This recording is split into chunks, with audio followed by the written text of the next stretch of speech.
Bugun kafirdan bilan tanishamiz. Kafirdan nima? Kafirdan mana shunaqa rezina bir parcha. Bu rezina og'iz bo'shlig'ida zamonaviy stomatologik protokollarda ishlatiladi. Ya'ni mana hozir men bitta taqib namuna qilib tayyor qilib qo'ydim. Mana ramkasi. Mana tishi ramkasi yordamida mana shu rezinka kafirdan orqali izolyatsiya qilinadi. Izolyatsiya qilinganda buning vazifalari juda ham ko'p hisoblanadi. Zamonaviy stomatologik klinikalarda kafirdan bilan ishlash joriy qilingan.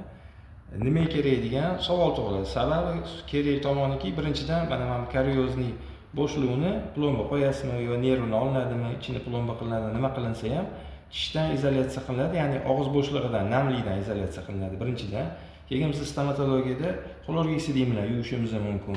Misol uchun obrabotkalarni periks bo'lishi mumkin yoki bo'lmasa xlor bo'lishi mumkin. Mana shular bilan obработка qilinganda antiseptiklar bilan og'iz bo'shlig'iga to'kilmaydi-da, ham izolyatsiya bo'lgan joyda turadi. Bu yerda keyin slinatsiyoz bilan tozalanadi. Bu bir.